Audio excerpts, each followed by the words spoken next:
Greetings, my name is Yasmin Mendez, and today I will be speaking to you about homelessness and hunger, what they are, the misconceptions of homelessness and what the reality is, the central problem of hunger and how all of that starts with civilization, the pricing of food markets causes extensive problems and issues, and in what ways we can make a change in this problem.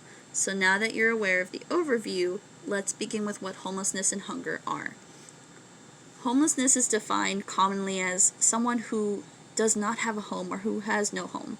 And in this country, it's almost a norm or a normality today compared to decades ago. In today's society, all ages, elders, middle-aged, children, other youth as well, go homeless in every city, in every nation, statewide in our country. And then within that population of homelessness, there is also hunger that sprouts out and affects all ages as well. Hunger is commonly understood as weakness from a lack of food or the need to eat. Those who face hunger on a daily basis and are struggling do not know when or where their next meal will come from. And through this, we see a great deal of people dying from starvation due to the lack of food and the necessary nutrients needed to survive. Now, let's consider some of the most common misconceptions of homelessness. In society, we have already developed certain stereotypes of people and lifestyles as well. Through this, misconceptions can and have always occurred. For instance, some common misconceptions of homelessness are they're just lazy and they need to get up and search for a job. Or they're all on some kind of drug. Why should we help them with any money if they're just going to waste it on drugs? When in reality, it is so much harder than it looks easy to do in their situation. They may not have access to their birth certificates, their social security card, tax information, and other necessary things to even apply for a job. Some laws enacted today also make it harder for people to survive. For instance, in Homelessness Can't Be Solved with Fines and Arrests, Gerald Stark's rent increased and he couldn't afford for another apartment. So the retired union pipe fitter moved into his RV. And because he lacked an address, San Diego law made it almost impossible for him to park his RV legally. And it wasn't long before the city confiscated it and left him to go live in the streets. But then he was also ticketed for violating another law forbidding him sleeping in public. Faced with thousands of dollars in fines and fees, he was unable to pay. Stark lived every day in fear of being arrested for simply trying to survive.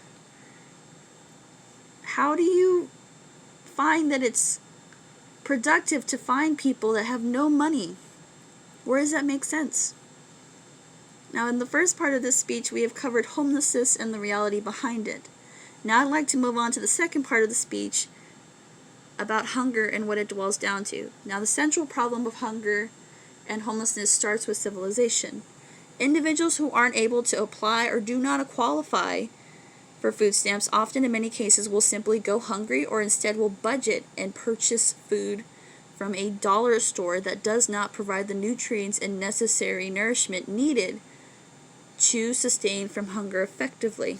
Now, for instance, in Hunger and Sustainability, one of its authors emphasizes how in our world every day, people die due to a lack of food, while others are dying due to the issues caused by being obese or overweight. Another important matter is meeting the necessary amount of nutrients, calories, and servings of certain foods. In a person's diet, this is necessary so they may be able to sustain themselves from the hunger. Especially nutrients such as calcium, fiber, potassium, vitamins, iron, fats, carbohydrates, minerals, and of course water as well. These are all essential. Now, let's also consider how the food market prices have a huge effect as well.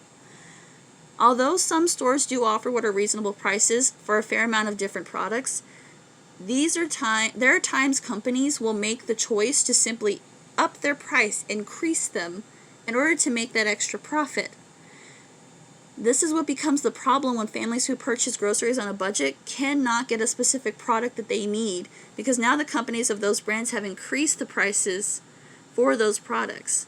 And this is significant because in those companies, many of the conflicts that they don't realize are a result of them simply being unaware of their impact on their pricing and market strategies. Now that we have covered what both hunger and homelessness are and where they stand in the world, we need to discuss what we can do to make a change. So go out into your community, look around you, see where they are, and just talk to them. So many of them need someone to talk to and encourage them to get up and help them start gathering all that they need to change their life rather than just accepting the fate of where they are. Locate a spot to build a community fridge where you and others may place food that you know you may not be able to finish, so this will reduce the waste of food and help feed the homeless. Volunteer at your local food bank or soup kitchen. They too help distribute food and help those in need.